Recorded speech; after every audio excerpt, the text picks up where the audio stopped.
Hello, fellow listeners. Your DM, Riku here. I wanted to pop in here because we had a bit of an issue with Session 0 recording. Sorry. Unfortunately, as we were getting the audio files for the Session 0, some of the audio tracks got corrupted. So unfortunately, we lost Josh's and Echo's Session 0 audio. I didn't want you all to go without knowing who their characters are, since it would be weird for you to jump into episode 1 and see, who are these people? So here's a little background to both their characters. Echo is playing a changeling bard, College of Lore.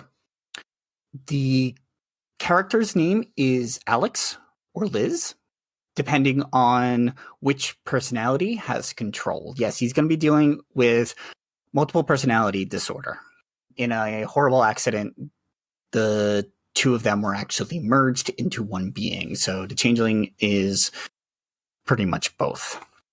As for Josh, Josh will be playing Ranger, Beastmaster, specifically that of what is called a dwarf, or a half-elf, half-dwarf, which will set up some interesting things with other elves and dwarves.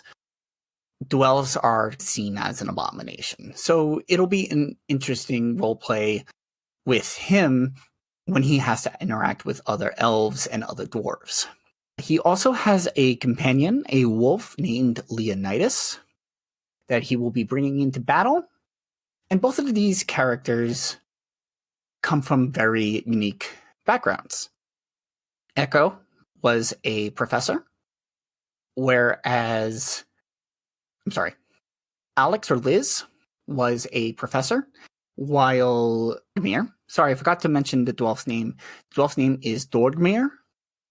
He did some side work with the police, but is more of a bounty hunter up in the mountains. So I'm sure you'll learn all about where they come from and their personalities of what their backstory is as we go on. I only knew so much. So thank you. I just want to come in on here and give you that information, as well as apologize for the inconvenience. But I hope you enjoy the show, and we'll see you next time.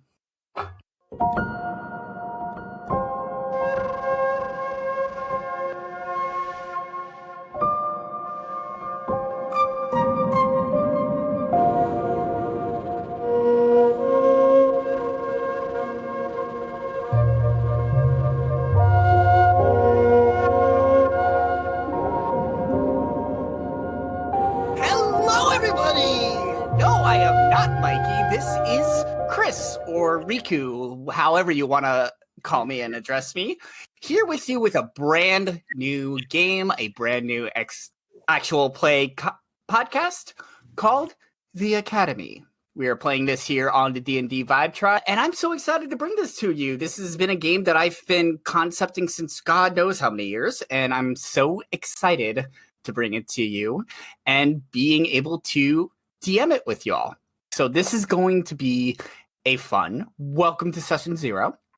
Our players have been hard at work developing their characters, actually, and they have some really cool ideas, really cool concepts, and we're going to flesh them out here tonight so you can get introduced to them all and see what this crazy new world is all about. But before we get that, we need to introduce you to our players. Now, 2 of our players couldn't make it tonight. Later in this episode, you will be able to meet the other 2. But we have a decent amount of our players here for this first part.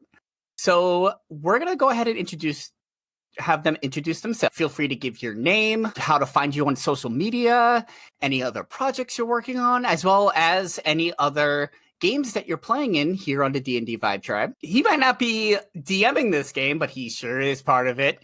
Mikey! Wow, is this what it feels like? Who knew? But hello, everyone. This is your mad lad, Mikey. You can find me on my personal socials at Pop Culture Geek. You can also follow all of us here at D&D Vibe Tribe Production. Make sure to give us a like and follow to stay updated onto all the amazing projects we got going on. Speaking of projects, I am the crazy person who decided, let's run multiple games and have a bunch of different podcasts.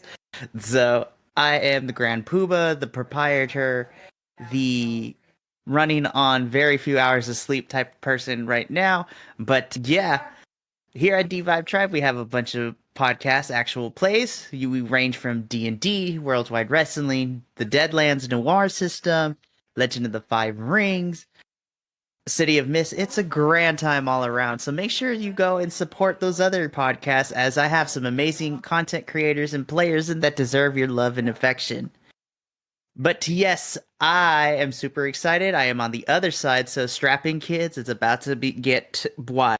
Oh, yeah. For those of you who may not recognize my voice, I actually am on the Friday Night Fights as well as the Furusato podcast, which Mikey is the DM for. So now it's time for my revenge. No, not really. This is going to be fun. Hello, everybody. This is Sutphin or Chris, or we have multiple, so I'll just go by my screen name. You can find me on TikTok as Cosmos Prefect and a couple other places, I think Instagram as well. Really looking forward to participating in this world and seeing what fun and excitement we are run into, I guess you could say. I'm really looking forward to it. So let's see what happens on this. Saludos, programas, and welcome. I am Adolfo, the nerdy Puerto Rican. You can find me here at the D&D Vibe Tribe. I play not only the Academy game, but I also play in the Friday Night Fights Wrestling True Play podcast and the Furusato Legend of the Five Rings True Play podcast, who our storyteller is Mikey, and I play with Mike. What else do I have going on? Oh yeah, I have a little thing called a podcast. It's called the Nerdy Puerto Ricast. Right now we're waiting on episode 5 to come out, which should be out any day now. But the Nerdy Puerto Ricast, you can catch it wherever you listen to podcasts, and also you can catch it here on D&D Vibe Tribe.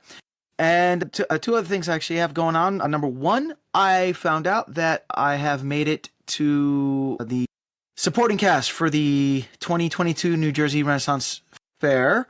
So you'll be able to see me there. And also, I will be performing at the Tennessee Pirate Festival in Harriman, Tennessee, I believe it is, with my adventure comedy routine, The Lords of...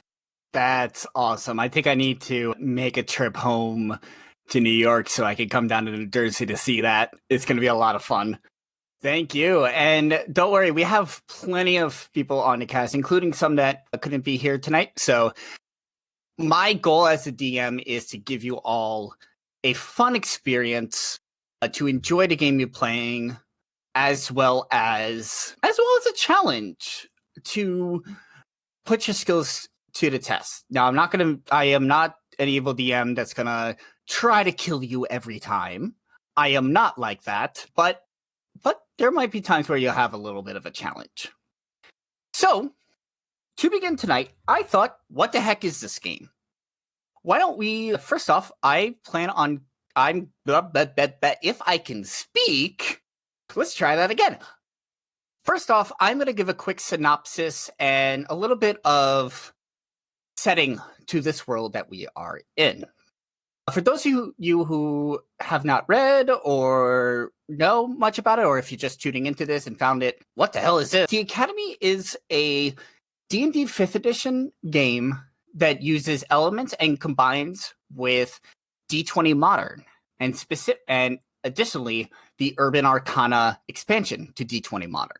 Been doing a lot of work to convert a lot of their spells, their equipment, a couple of their rules into D&D 5th edition.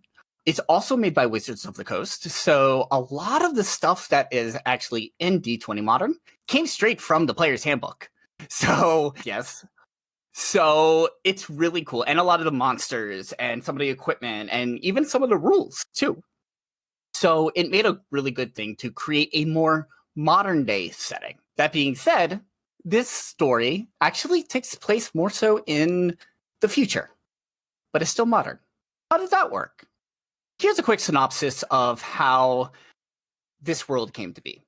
We're going to enter into a world that has been reborn into magic, a world that has given the world a lot more diversity than we've seen today even. So here's the events that led to today. The year is 3005, and around that time, was when an event called the Great Awakening occurred. This occurred with the awakening of the Great Dragons, specifically 8 dragons, all throughout Earth, awakened. And they came from a lot of different places that many people didn't know. All of a sudden, the top of Mount Fuji blows off, and a dragon popped out of there.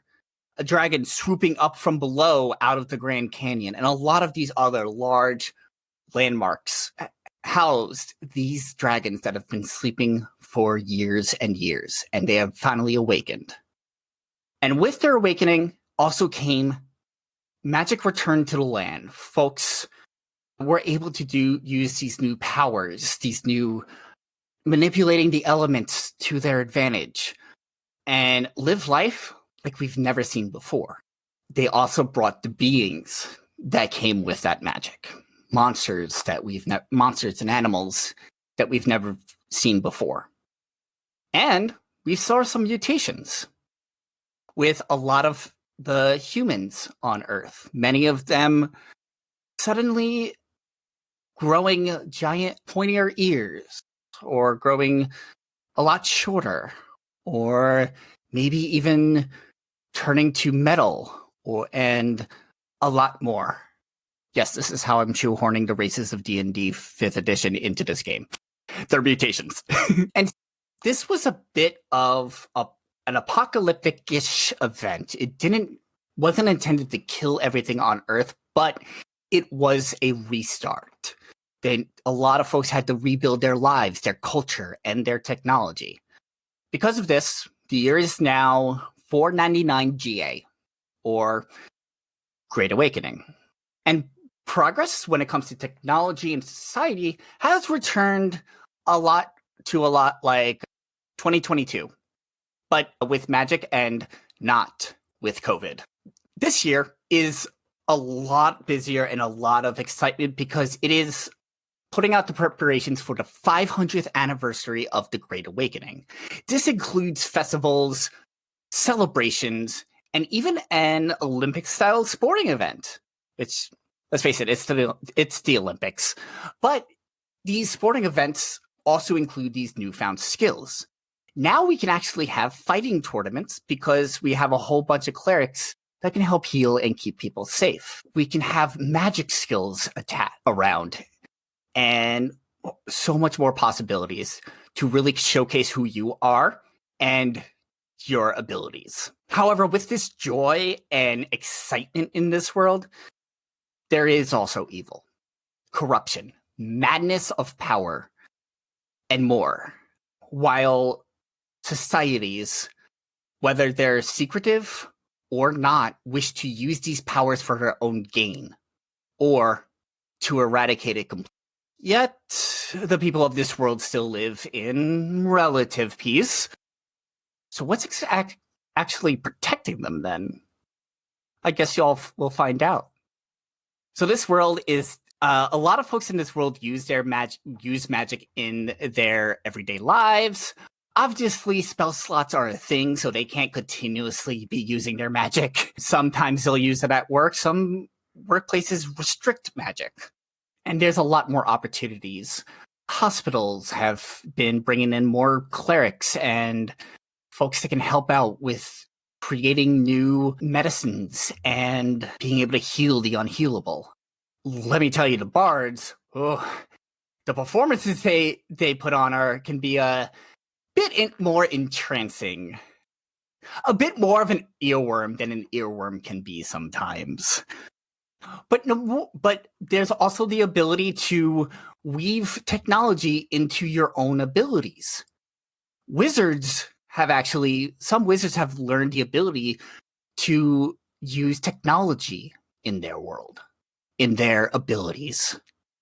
And there's so much more opportunities. Also, there's guns, so they can shoot a lot of different guns. So, but yeah, essentially, a lot of the stuff that came from the old magic world has returned to Earth. And the 5 we have here will be inhabiting that world. So, let's meet the actual characters and their backstories that we will be interacting with here in this game. I'm really excited. So, my approach for my character is I wanted to take this opportunity to play a class that I haven't before, but before we get to that bit, my character, he is a human. His name is Ramon Oseguera. He hails from the small, quaint little city of Carmel by the Sea, which is an actual small city in real life, Northern California, full of nice sea breezy afternoons, misty mornings, and cobblestone streets. A little bit about Ramon. He is a barbarian, but at the time that this campaign takes place, he's a little bit older per se. He's in his late 40s, early 50s. He's lived his life, but Ramon is actually, before becoming an adventurer and venturing out and being the barbarian he is, he actually was born and raised in a little textile and fabric shop that his mom used to run. So his mom taught him how to sew and all kinds of things like that. And eventually, when he got old enough to venture out on his own, he went forth and made his own little small business making streetwear and little stuffed animals for kids. So don't let the intimidating face fool you. He's a big sweetheart deep down, but you make him mad enough, he is going to let you have it. So for Ramon, I feel that he's at this event trying to sell his wares with his clothing and his stuffed animals to the fans that are there. Be like, yo, kid, you want to buy this? That's great. At some point during this campaign, I am going to give Ramon access to a steel chair. Listen, if you give me a steel chair, I will die and I will love you forever, because essentially this character is based off one of my favorite video game characters of all times, which we'll talk about as the campaign goes on. Yes. Yeah. No. See, you cannot bring him into this mess. You cannot bring him into this whole debacle. What happens in City of Mist stays in City of Mist. Don't bring that shenanigans here. Don't do it, Chris. Don't do it. We will see. It might cost you a pretty penny, but we will see. Cool. And I love that character idea. I know we've talked about it a lot. I love the idea of it. California, Northern California, actually all of California, honestly, is one of the more places that stay the same. One cool thing is that yeah, that tracks. One of the cool things about this new world, though, with a lot of the changes that happened, is that you notice one of the things your character knows and notices is that the seas are actually a lot cleaner these days. They're a lot more crystal blue. They're a lot more beautiful instead of the polluted waters we have today. So that was one of the big changes that happened. It was almost like as soon as the awakening happened, like all the oceans just cleared up. The one thing that happens around your town specifically, there are days when they restrict the beach. The beach is not open, period, end of story. And this is because they're sighting a monster out in the ocean. At first, people thought it was a shark, but as more pictures and pictures got taken of it, it's something other. They don't know exactly what it is yet, and they continue to do their search. It leaves and comes back a lot, but no one has been able to get close enough to see what this even is. Around this time, those closures are happening more and more often. So this creature is making a lot more return trips to your town. So, a little bit of backstory on your area as well. I really love it. I cannot wait. And okay, cool. I think, yeah, but you pretty much covered everything that I had in mind of asking you. So we can move on. And if anything comes up that you want to add, and that goes to everyone. If I get to you and then you think of something as someone's talking of something else to add, you can stop me and let me know, and we can work that in. And if you have any ideas to work into your own storyline or your own ideas, we can do that as well. And actually, there is a couple questions that I do have now that I remember them. Echo, I'm actually going to start with you. Did your character have parents or any sort of family? Okay. Do you remember any of their names at all? Okay. No, that's fine. Good. And any other personal relations you have with anyone else, like friends or anything like that, or were you mostly secluded? Okay. Cool. That's very good information. Mikey, how about you? So outside of Ramon's mother, I will say that she's still alive, though she's getting into more her older years. She still runs the shop back in his hometown. And I think Ramon has not necessarily grew up in seclusion, but from a small town, everybody kind of knows anybody, so everybody's all up in the business. But at one point, Ramon did find a close friend with another resident of his town. And there may or may not have been some feelings involved, but they've decided that to remain good friends for now. But who knows, that might change as they get older. But Ramon's friend is Rodrigo. So Rodrigo is a good personal friend of Ramon's.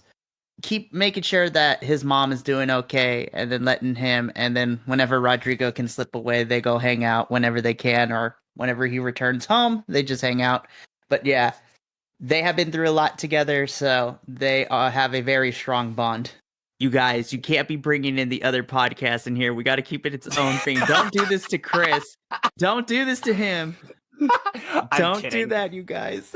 No, we're not. Yeah, no. But I love the creativity of it. But okay, cool. I know what me asking that kind of hints at, but trust me, it's not going to be as emotional, traumatic as you're thinking. Good Lord.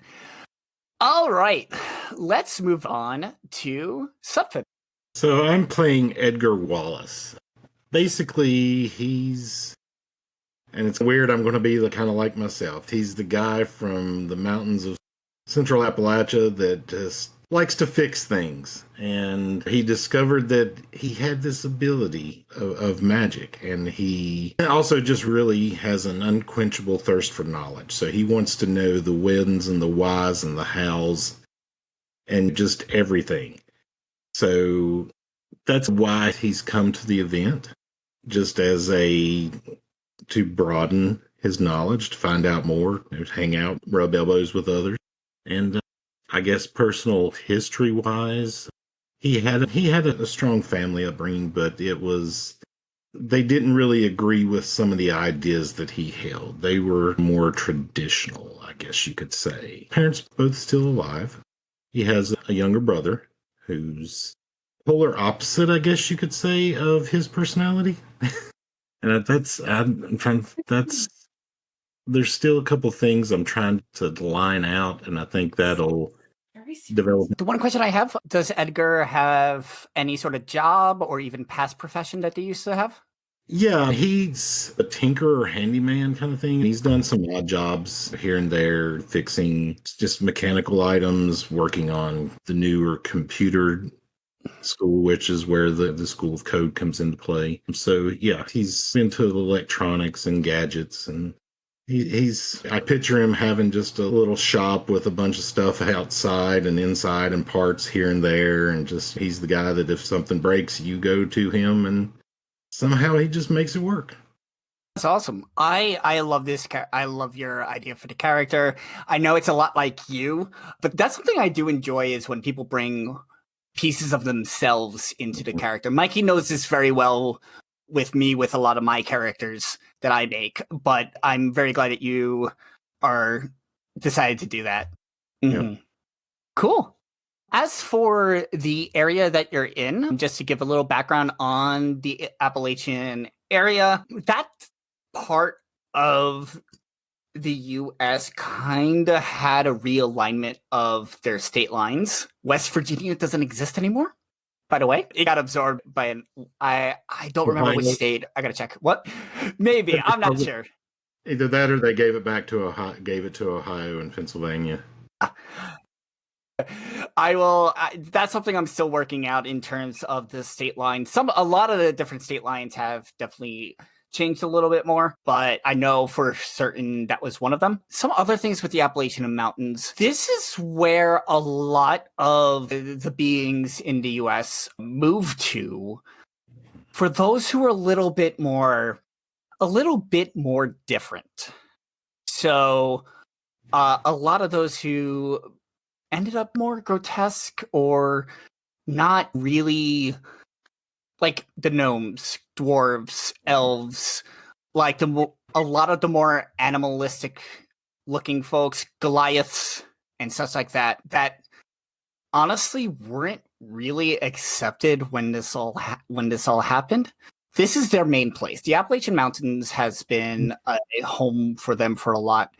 And when they meet up with another human or someone who has been more accepted into society, they can be a little bit weary. But I think for you, I'm going to say that a lot of those in that area have gotten to know you and know your shop, and are... There's still a little bit of hesitation in them, but they tend to interact with you a lot more. I can see that because it's they're here. We live in the same. We look at the same trees and hear the same wind and play in the same creeks growing up together. So it's a lot of the races that ended up becoming more of the earth, more of nature. That's why they moved out, is the main place they moved out here. A lot of others moved all over the country or all over the world, really. But this is one of the big places for them. And the old magic. Oh, yes. Oh, yes. Or from the Old Man Mountains. Or as D20 Modern calls it, the archaic magic. Yeah, that's what D20 Modern, for the record, really they actually say in the book, you can use anything from Dungeons and Dragons Player's Handbook. However, if it's not already listed in D20 Modern, it's considered what's called an archaic weapon or an archaic armor or item because it is of that old world. So that's how they describe it. I'm probably not going to use those words because a lot of the stuff that they had there's probably around here too. So, yes. Yeah, old-fashioned or classic or something else.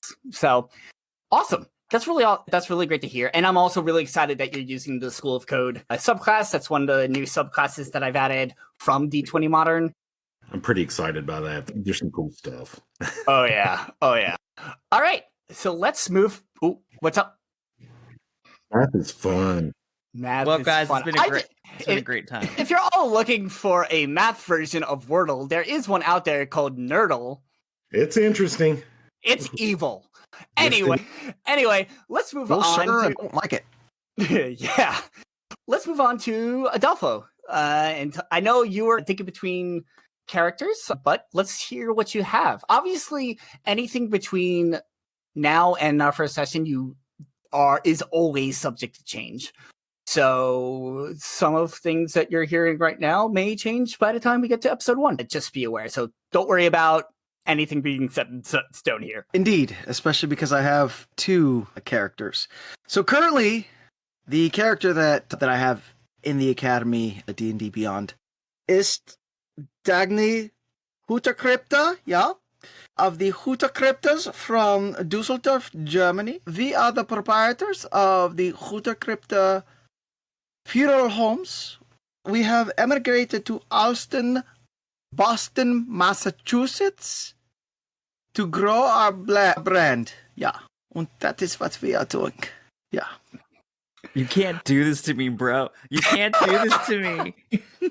I love it. I do not understand what is the problem. I am a deep gnome. Yeah. I am from the school of necromancy, though. I keep that hidden. Yeah. So that's character number 1. Adolfo, you are a gem, and I love you so much. Oh, wait, I still have another character. Just Yes. It gets better. Let's go. I have Bang. She is from Calle, Puerto Rico, but is visiting her family in Nueva York and wants to see the mainland. She is a circle of wildfire who has pretty much lived out in the woods her entire life. To see the big cities is very odd. See. Wonderful. And what race? Oh, a dwarf, a mountain dwarf. Awesome. Yes. Just give me more. Just give me more.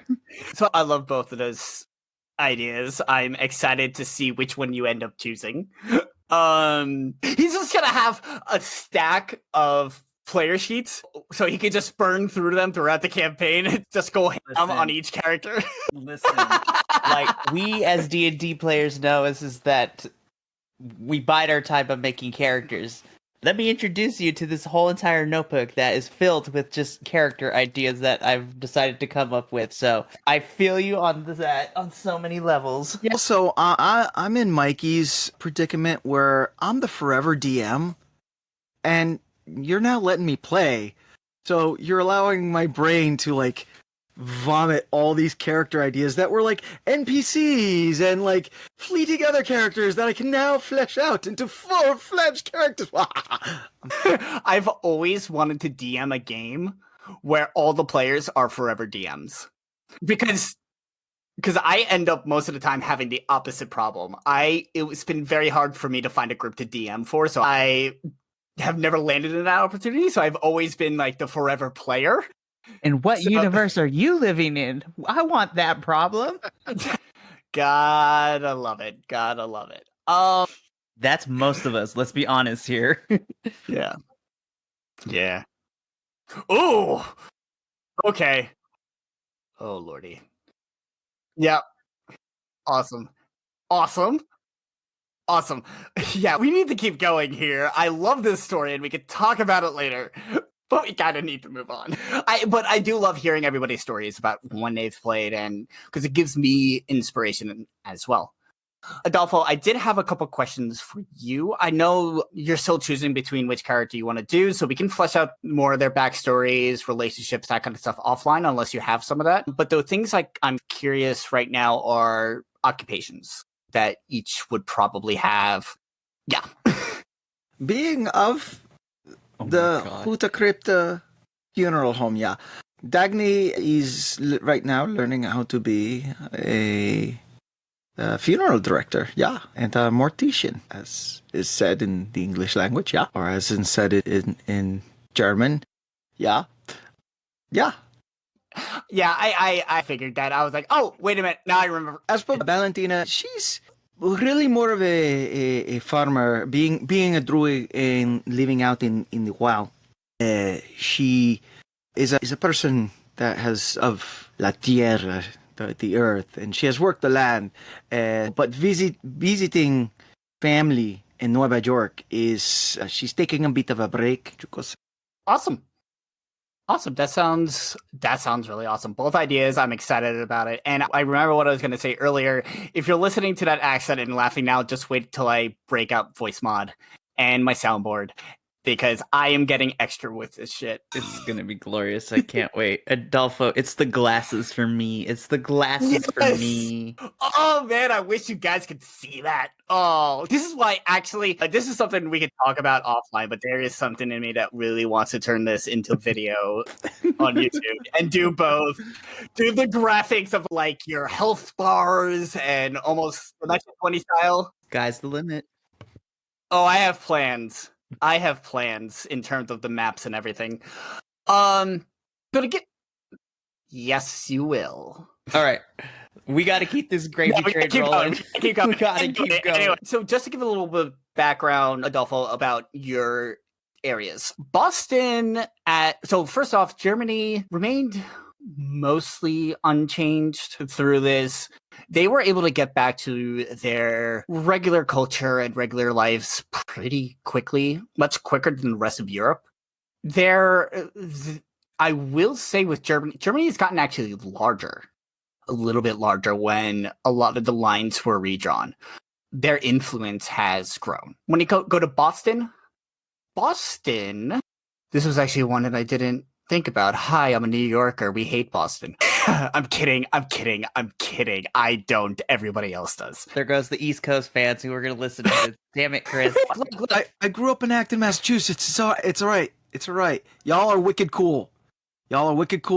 Just hang out. We'll go over to Worcester and we'll stop over at Dunkin' Donuts and we'll talk to Nami. It'll be a wicked good time. I can feel the seething from Chris's screen. Audience, if only you can see this. I was gonna say. So is it chowder or chowder? White clam chowder. None of your New York red stuff. Good lord. Anywho, Boston is very much a seafaring city now. That it has become the main place that the US has been taking imports and exports out of. So there are people coming and going constantly. There are definitely the folks of Boston who still continue to try to uphold the traditions, the accent, and such of Boston that is also dear to your hearts.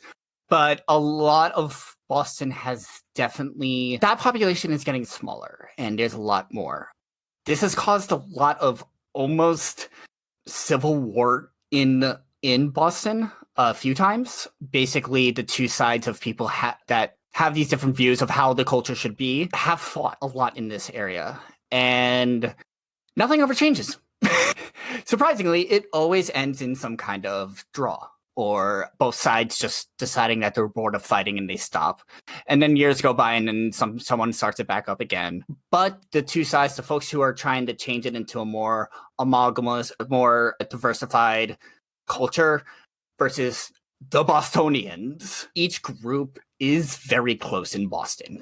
A lot, depending on which group you belong to, you probably will know plenty of people there. Yeah. Then it goes the other way. That is where the Hüterkrypta funeral home comes in to play. Yeah, the Hüterkrypta funeral home, putting the FUN in funeral. Yeah. Yes, your funeral home definitely gets the business when you start feeling every few years when fights start building up. And sometimes you'll notice that it happens out of nowhere. Not really any explanation why. And after the fighting is done and questions get asked, no one really knows why it got started in the first place. So it's an interesting thing there. But in terms of culture, they are very fisherman-based, sea-based, especially on Cape Cod in Massachusetts. Provincetown is still gay as fuck. And I say that with love. I miss Provincetown. And inland Massachusetts actually is barren. To be honest with you, most folks have moved closer to the coastline or to other parts of the country. So yeah, the roads are still up going through, but not a lot of people of any type really living in this open area of Massachusetts. Puerto Rico is definitely an agricultural place, as you've mentioned, with her being very of the earth. Druids thrive there. Also, Puerto Rico actually has become a state by this time, but it's definitely, there are, like, most of the population are druids. So it's a very close-knit community, very close-knit area. New York?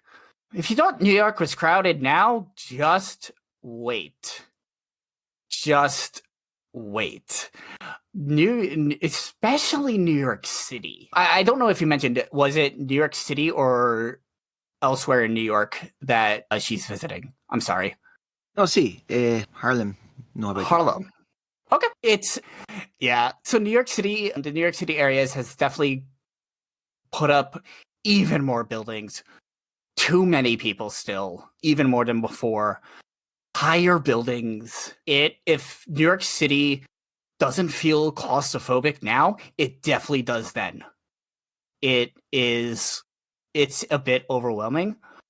However, at night, it is the most beautiful thing you'd ever see. One of the things, it's also now known as the Neon City, not just because of all the signs and billboards and stuff, but every so often, all of the owners of the buildings and all like the owners of the billboards and lights and stuff get together and do a citywide light show where from like drone footage from above the buildings, you can see figures being made from all the lights in the city. It's been done in a way that's just so beautiful to watch. And that is what draws a lot of people to visit. And that's what actually draws a lot of people to stay. Despite the crowdedness, it's still, and whatnot. But that makes it all better for them. Yeah, that's the deal with New York City. And that's how I wish it was now, because maybe I would have wanted to stay there. All right. So we could talk more about your relationships and stuff once you decide on the character, and we can flesh that out offline. But love what you're going with so far. I have a couple questions, and actually one of those questions is more of a confirmation that I need to do with everybody. And this question actually comes down to where do we start? So our story is going to start at a regional competition, just the big Olympic shebang. This is the regional competition that folks who will qualify for the great event. You will all be in attendance in some fashion. Now, how you're attending can be one of different ways. You can be a competitor. You can be just an attendee. You can be on staff, whether it's behind the scenes staff, combat staff, medical staff. You could be a vendor. You can be a performing artist, because it is a few-day thing. They have DJs and bands playing all the time. You could be security. You have anything you can think of at something like this. You could be you could be somebody's coach even. You could be one of my NPC's coach. You have so many different plans to go. So I want to go down the list. I took a couple notes of where it sounded like y'all wanted to go. And then some of you I still need to figure out. So for Mikey, it sounds like you're going to be one of the vendors. Oh, of course. I'm trying to peddle this streetwear, these stuffed animals, and these skateboard designs, baby. Awesome. So as background, you were on the streets selling some of your wares, wherein someone picked up one of your teddy bears and decided to buy it. And he just gave you a roll of dollar bills, rolled up, left it there, and went. When you open, oh no, we still use dollars.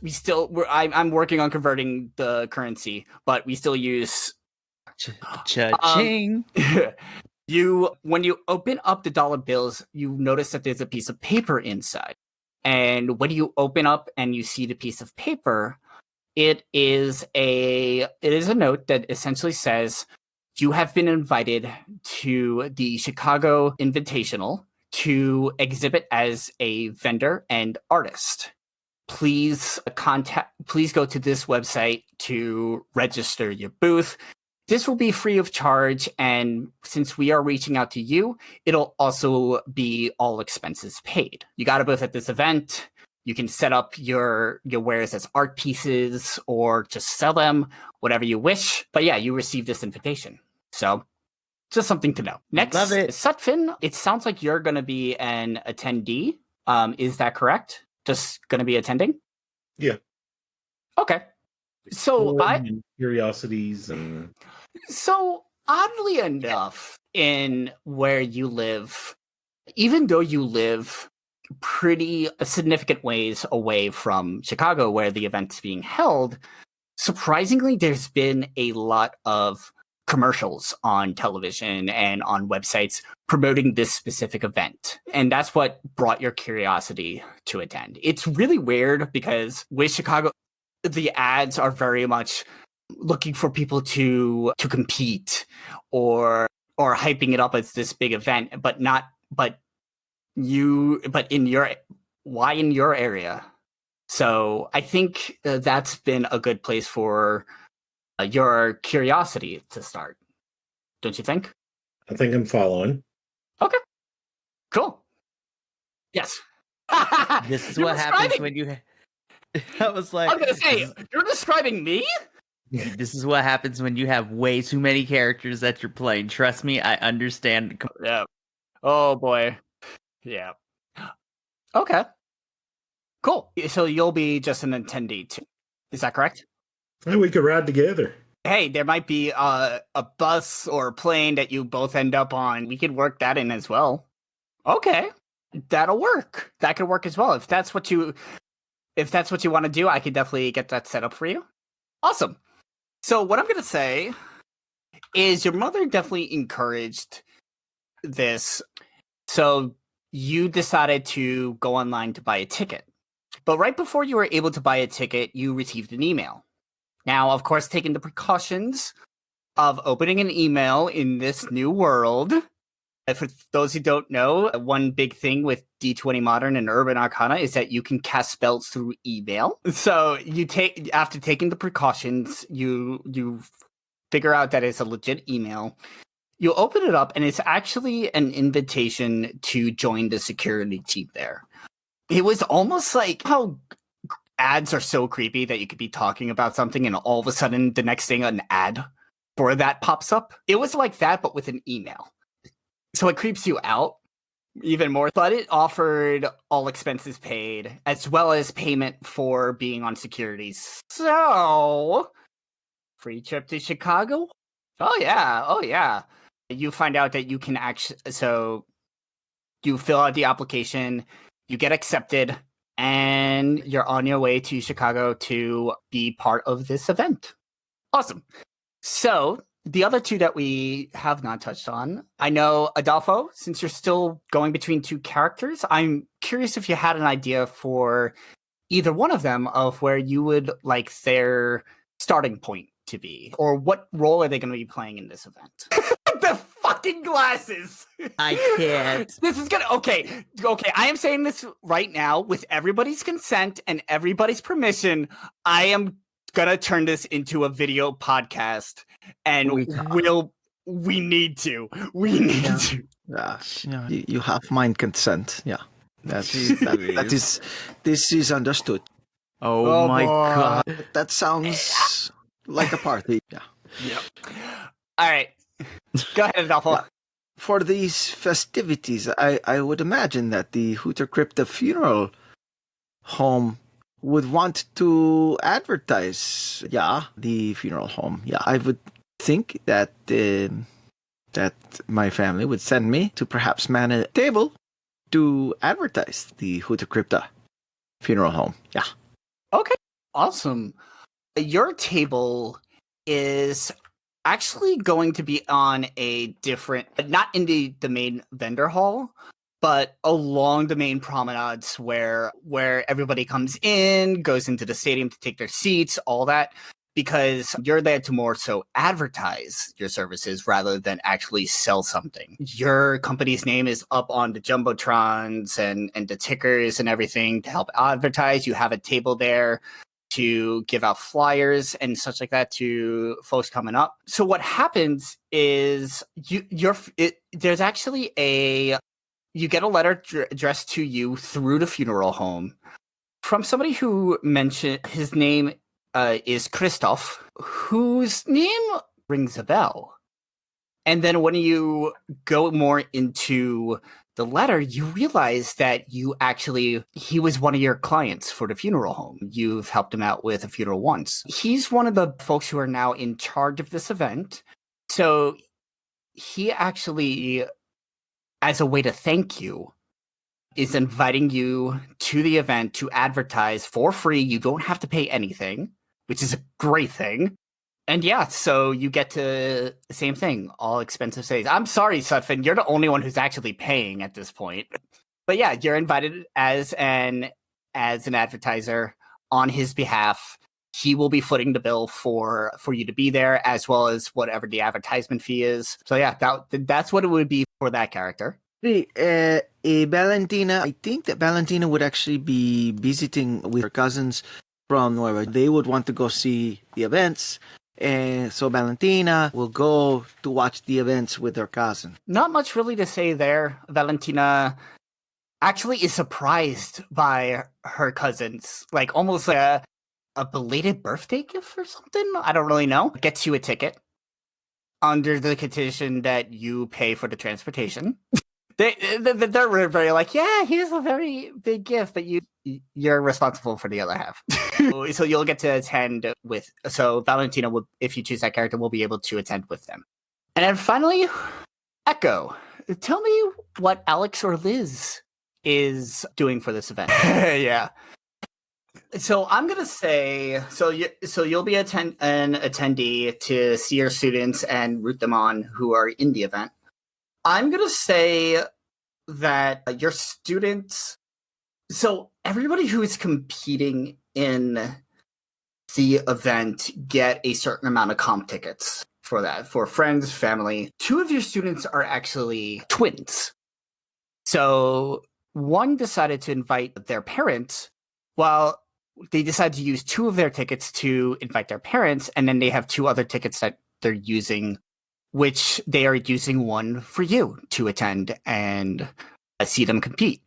So you get a free ticket. The travel is not paid. Sorry. So you will have to pay your way to travel there. They are unable to pay. Why? Yes, read it, please. Have it read through my stuff. That's great. That's wonderful. This isn't the 500 celebration. This is a regional.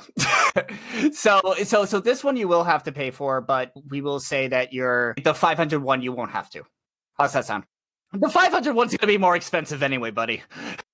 Yep. Oh yeah, sure. Cool. So now I have an idea of where y'all starting and where you'll be, and I have some work to do on that. And then the last thing, as I said at the top, I asked you all to have a D100 ready. If you would please roll that and tell me what you got.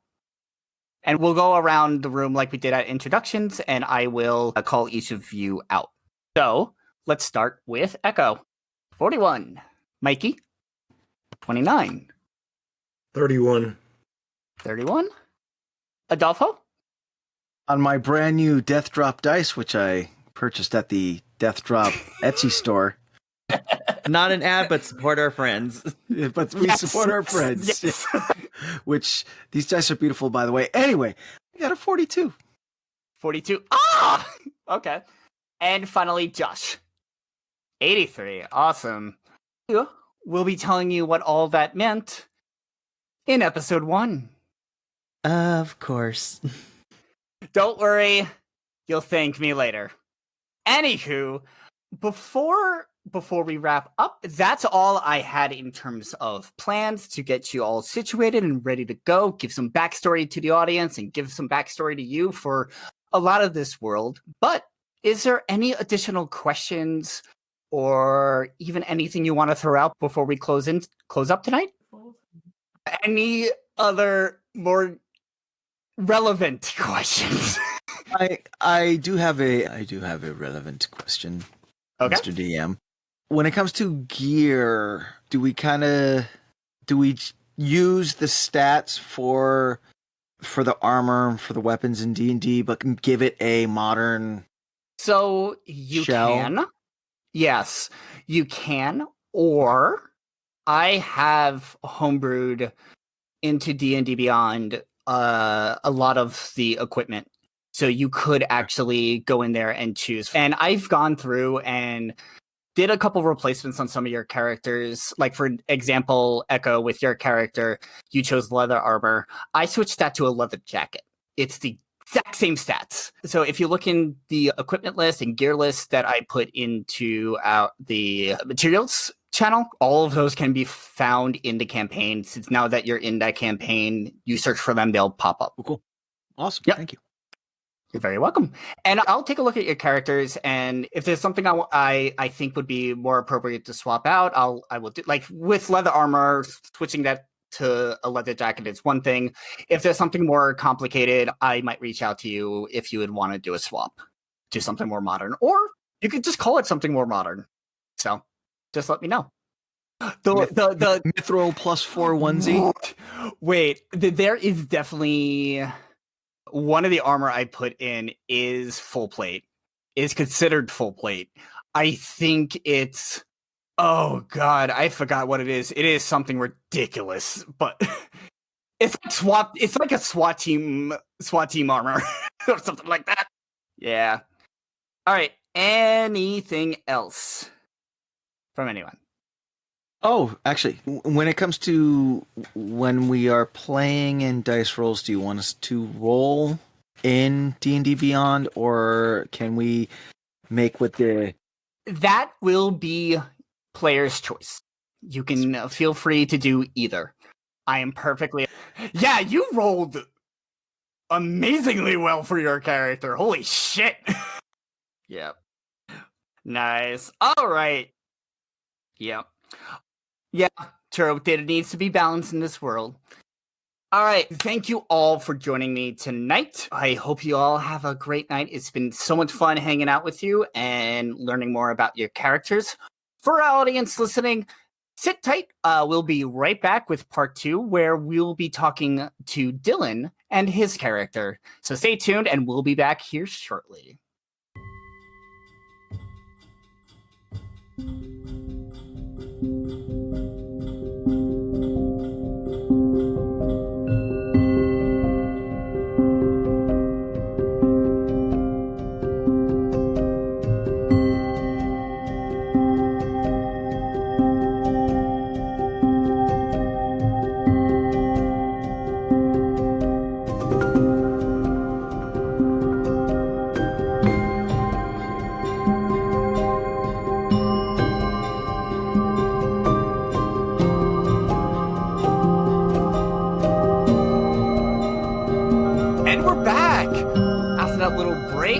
We got to see a lot of great characters that will be joining us in this new world, and now it's time to add yet another to the mix.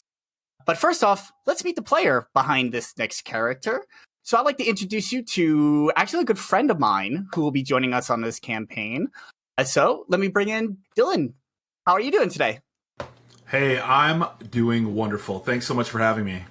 Awesome. Go ahead and introduce yourself to the audience and like who you are, where you're from, where folks can find you on social media, that kind of stuff.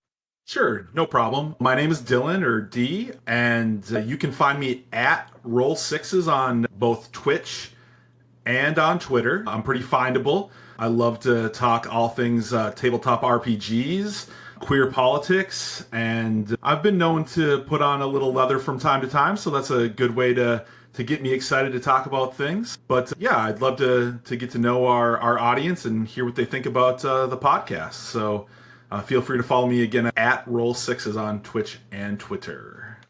Awesome. And I've been following your Twitch. I know we were following each other when I started streaming too. And he puts on a great show when he streams. It's always awesome to watch. All right.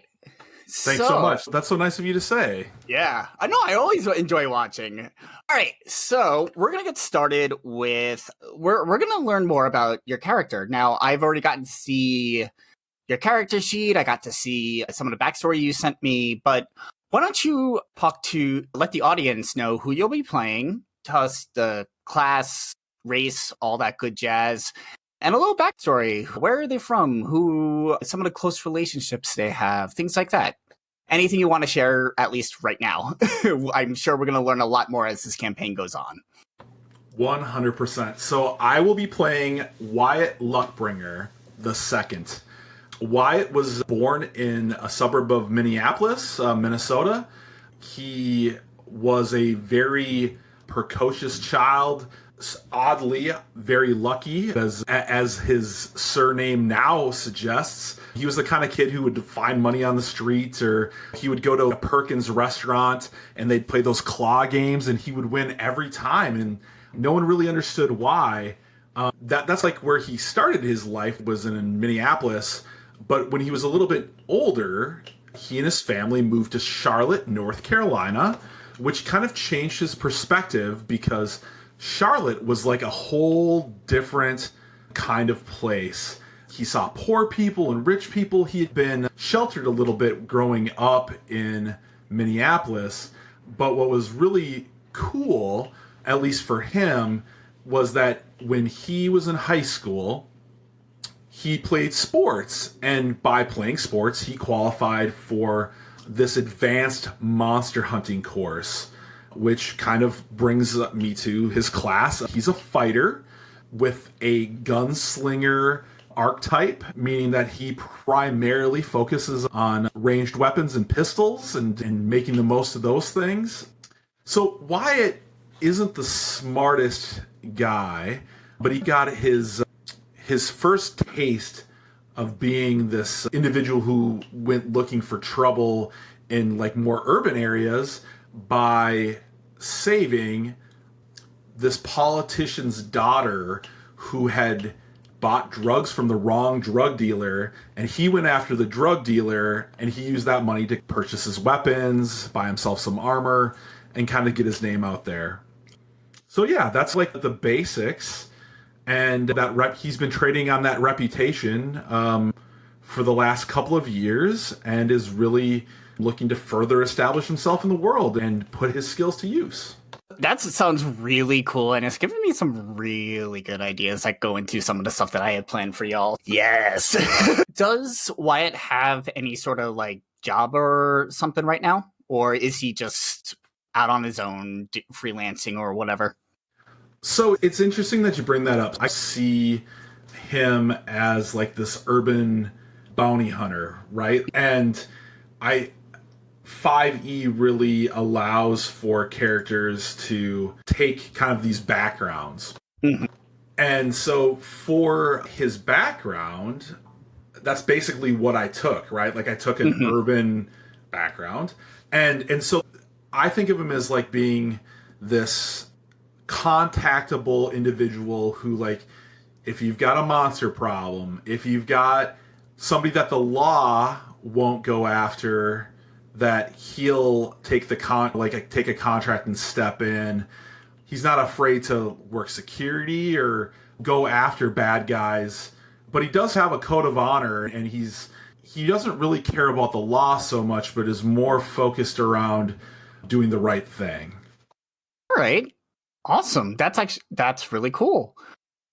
So first off, let's talk about where exactly Wyatt is from. We'll start with Charlotte, North Carolina. Just like how South Carolina with Myrtle Beach and such was such a vacation town, those actually grew as you go up the coast. I forgot, how close to the coast is Charlotte? I don't really remember. I mean, looking at it, so Charlotte is... Oh, it's definitely more inland. It is definitely more inland, being on that border of North Carolina, South Carolina. I always think of him being like lower middle class. I think that they went to Myrtle Beach for like holidays. Like they couldn't go anywhere expensive, so they'd be like, we'll go to the ocean. You know what I mean? Like it wasn't anything fancy, but he was like, Myrtle Beach is better than, I guess, staying here and going to the mall. Oh, I hear you there. And actually, like that brings up my family. With coming from New York, we used to go down to Myrtle Beach all the time. So I get that very well.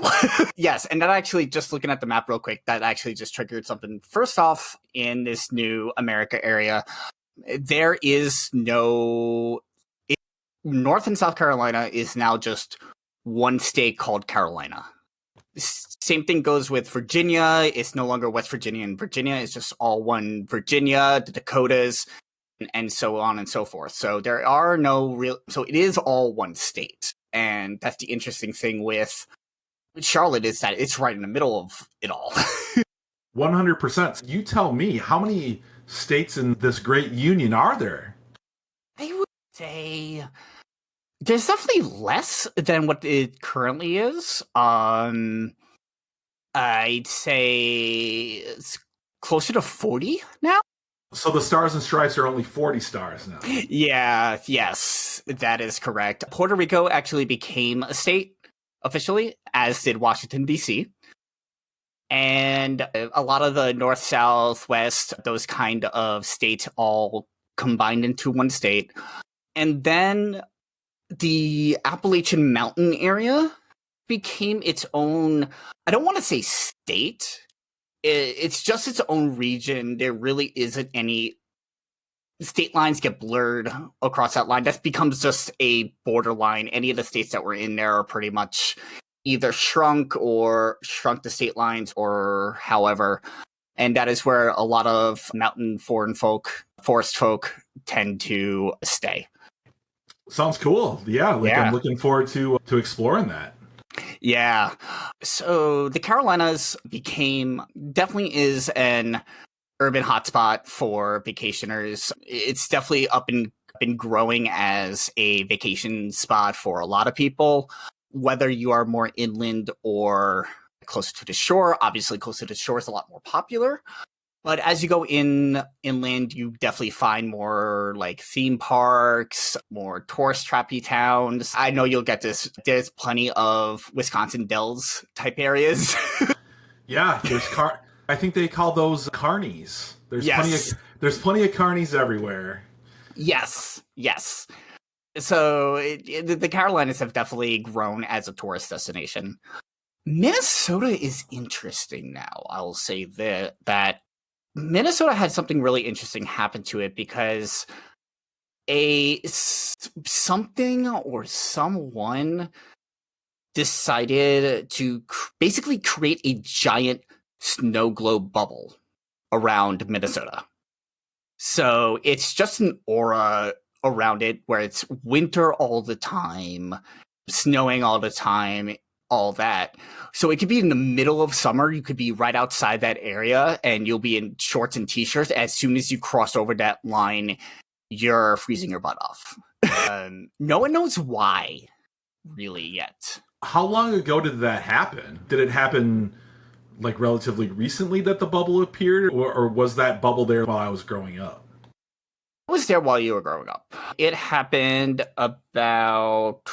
How old is your character, would you say? I picture him right in that 21, 22 years old, like age category. Okay. This happened about 50 years ago.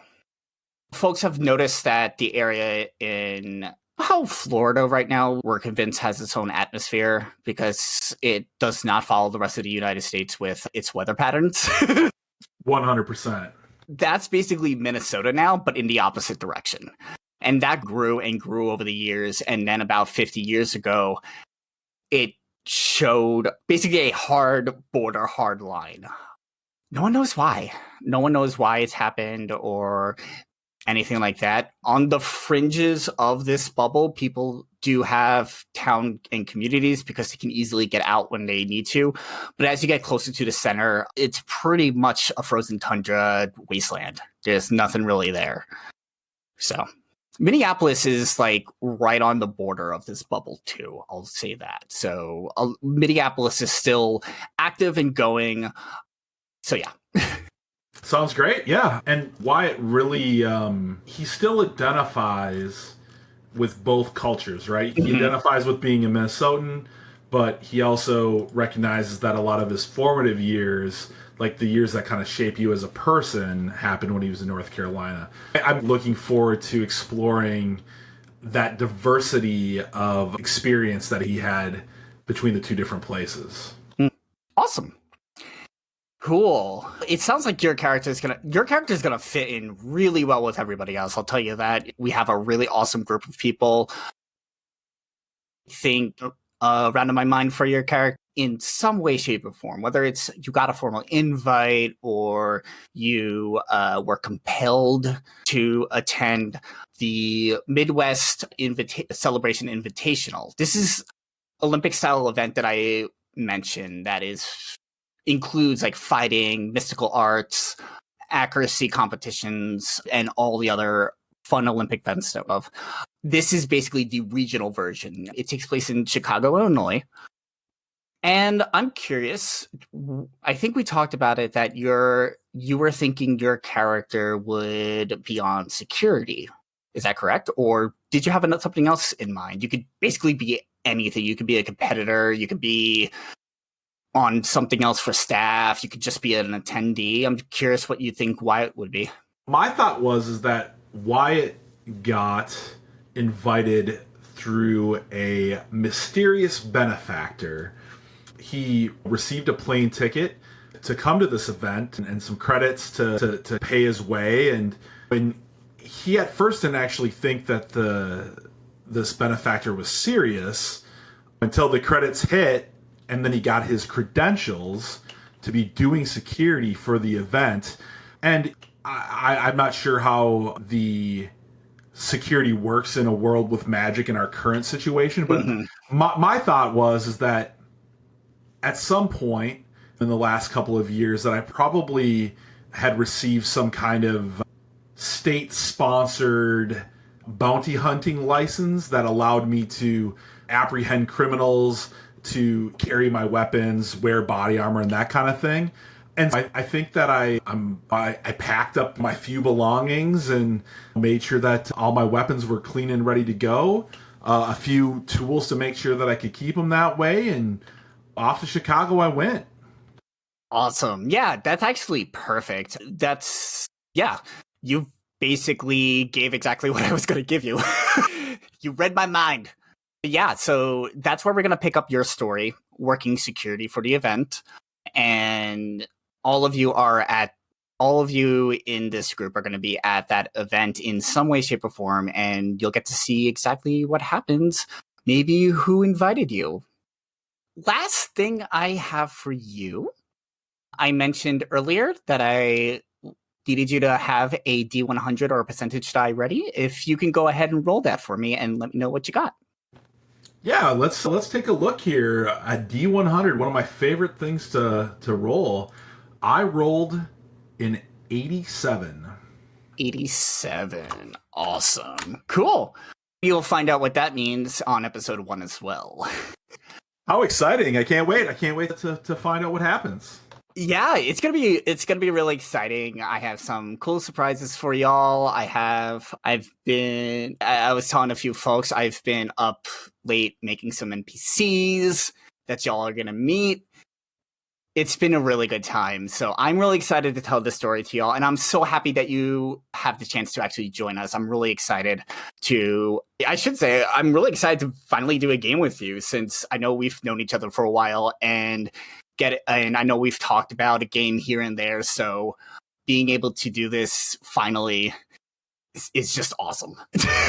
Yeah, I'm very excited. I love the opportunity to join some other great folks, spend some quality time with you, getting to know you better.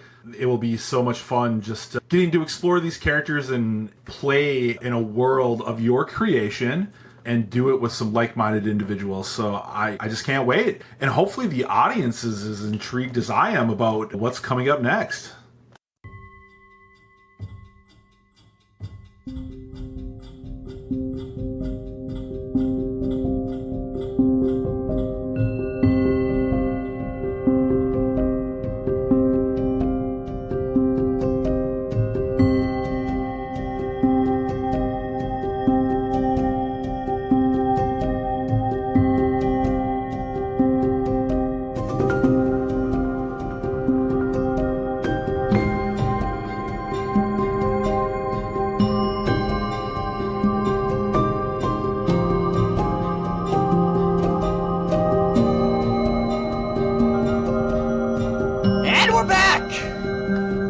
Everybody, welcome back to the Academy, our lovely session 0. Now that you've met 6 of our players, it is time to meet our 7th and final player. Yes, I'm DMing a 7-person game, get over it. So, we're going to get started today, and I would like him to introduce himself. So, please welcome to the podcast, Minnie Moss. What's up? I'm Mini Moss. My legal name is Evan. I got asked to join this game, and I was like, why not? Sure. And here we are. And you can check me out on Friday Night Fights as well on the D&D Vibe Tribe. All Sweet. Yes, check out all the games. Also, we have Echo and Mikey, 2 other players in this campaign, back in the Peanut Gallery. So you might hear them pop up every once in a while as well. Minnie, to get you started on what we're going to be doing today is we're basically going to go over your character, go over their backstory, see where we need to flesh out on your character a little bit more, and in case it's spelled I have a different couple questions for you at the copyright end reasons. that we'll go over. So let's get started with just a general overview of what character are you going to be playing? So I decided as of about 30 seconds ago that I was going to be playing a Warlock. Hex Blade Pack Warlock, like a classic. I'm really good. I hit people with swords. His name is Rashmi. Hopefully it doesn't get us in trouble with Wizards of the Coast. I don't think it will, because they have a magic card named Rashmi, but I think we're okay. Mm-hmm. It's a name. We should be good. No, All it's right. not. Well, it's not they're gonna see the name of. They might actually. He's a I'll think character of that something. he's I'll actually think of one of my old characters that I've been playing for a long time, but I can fix him up and put him in any single world because he's one of those guys. He's actually one of my personal favorite characters to play if I'm playing a little bit more of a charismatic kind of character, which Warlocks are. Mhm. So he's a lot of fun. He's vulgar. Nice. I know someone he'll get along with really well. And what race is it? He's custom lineage, but primarily going to be like he's going to be like human, like almost a half elf, almost in a way, but mostly leaning towards. That sounds good. So tell us a little bit about his backstory, about where he grew up, what he does for a living, any connections or anything that they have. So Rashmi is a charlatan. He was a fake doctor because he traveled around. I'm going to do the classic tragic backstory, but not be the edgelord of the group. So he has a very tragic backstory, but he hides it in humor and he drinks himself to death half the time. So parents basically, after his younger sister was born, was like, we don't want kids, and we just grew up on the streets. After a little bit, his sister died, and he doesn't know where she was buried. So he's been traveling around as a fake doctor to figure out where his sister was. So I have to change a little bit on the actual character sheet itself because I decided this last second of what the character was actually going to be, because I put this generic stuff in there. But yeah, so he traveled around as a fake doctor. He's proficient with medicine, proficient with. I was gonna make the joke because he just lies his way and he acts like he's a doctor when he's really like, yeah, I think your liver goes there, and that's where the intestines go. Oh, I knew that. What the fuck's wrong with you? Important question. How many people have you killed this way? I've signed stuff, so I can't say that. I can't disclose those numbers. I need my lawyer presence if I want to put that out there. Yes, even thousands of years in the future, HIPAA still exists. Yeah, so I would need my lawyer present for me to disclose that information. That's fair. Awesome. And where exactly are you from? Or the character? The character, like, to be honest with you, I wasn't. Think like Gotham almost, like super like Chicago-y, dark. Just grew up in the streets. Okay. He doesn't care where he's from because he doesn't want to think about it. Sounds good. In that case, I am going to. These drinks. Yeah. So I'm going to put you from Chicago. And reason being is, first off, you're the only one who doesn't have to travel to the first location. You're pretty much already there. Okay.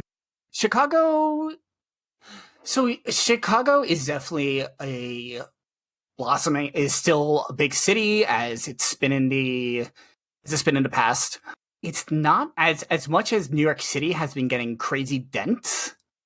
And I was mentioning in part 1 of how the buildings just get taller, more buildings just end up in, and it just gets even more claustrophobic than New York is now.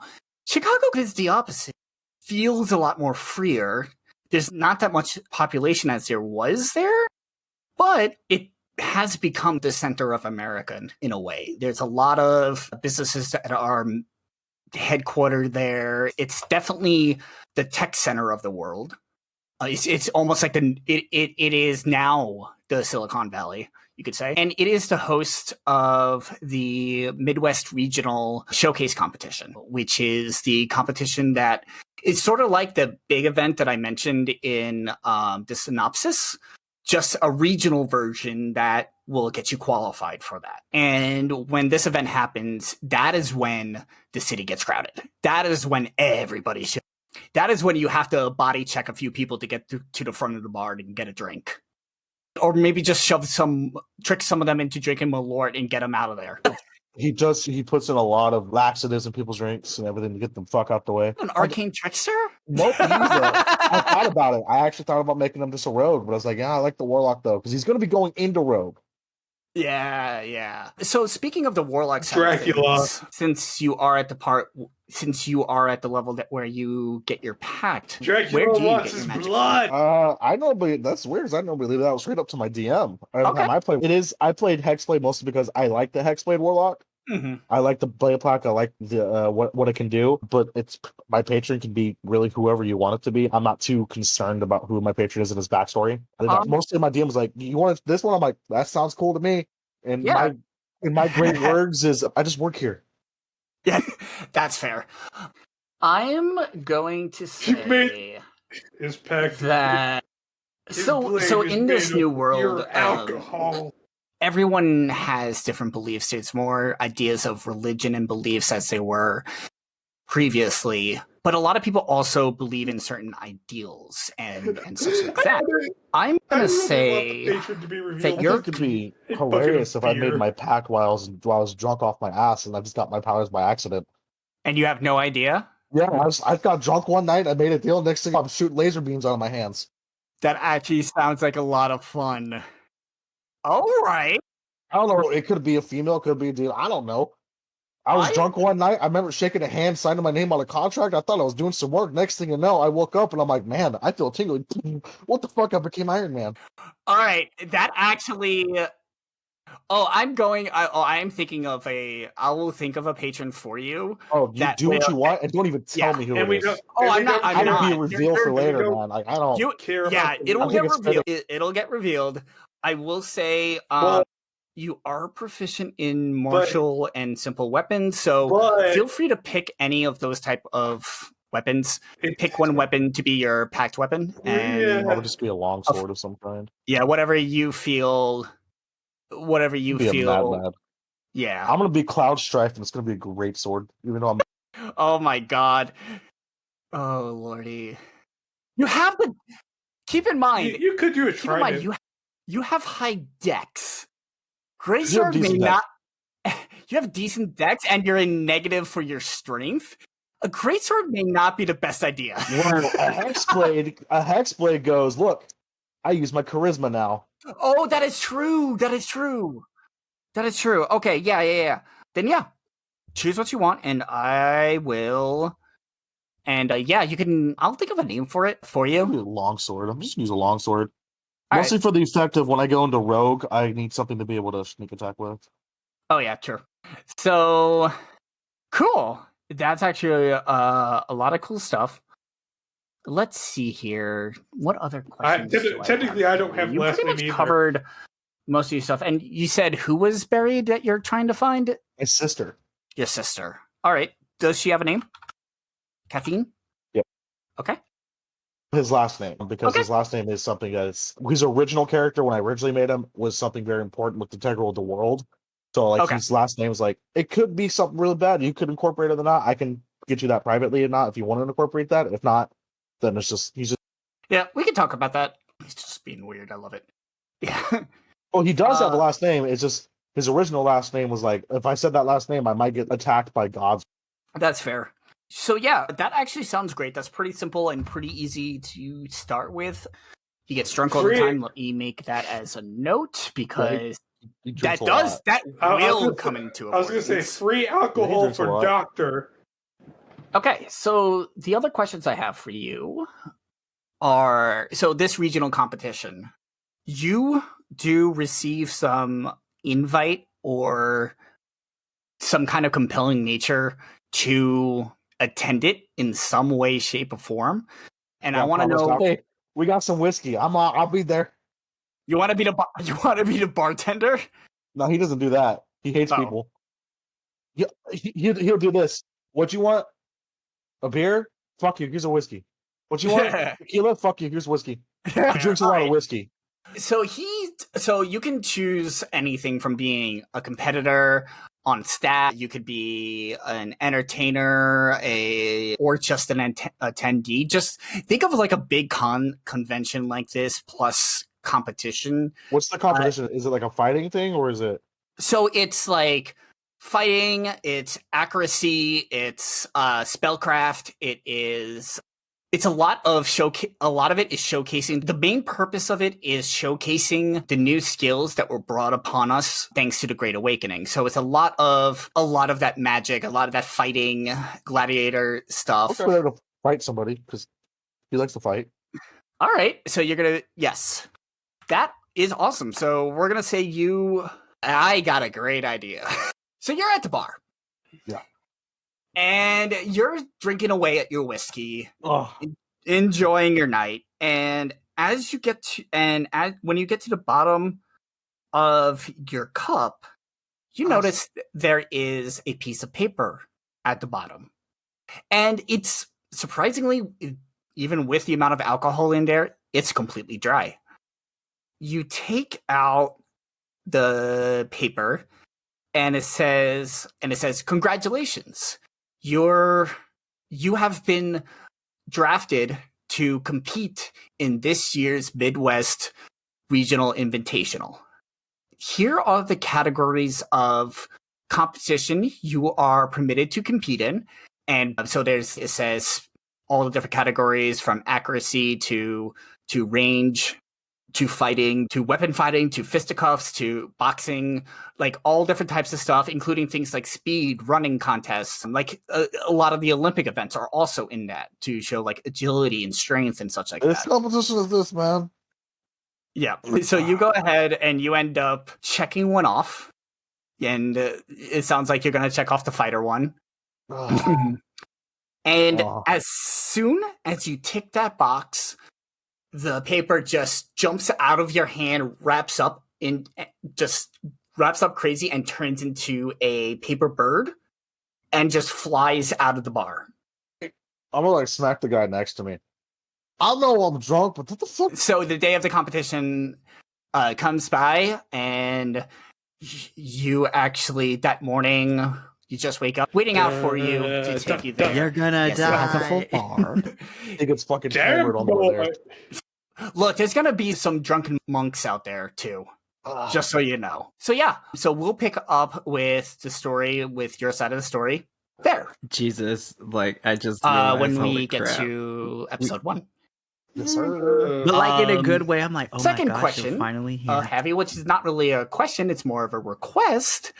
I need you to roll a D100 for me. 91. 91, away. damn! No, I saw it. 91. All right, I got the number, so you'll find out what that's all about at episode 1, which is coming up next week. It's finally here. All right, that's all I had covered for you. Minnie, thank you so much for joining us. We in it And now, boys. Thank you to everybody listening for tuning in, checking out all of our characters, our entire cast. Next week will be episode 1, where we'll pick up at the Go, Craig and Dagger Craig, and disappear from Nine Mortal at Coil. the Infin Stadium in Central Chicago for the Midwest Invitational. Until then, we will see you next week. I'm Chris. I'm your DM, and get ready for this and get ready for this ride. I'm getting crazy.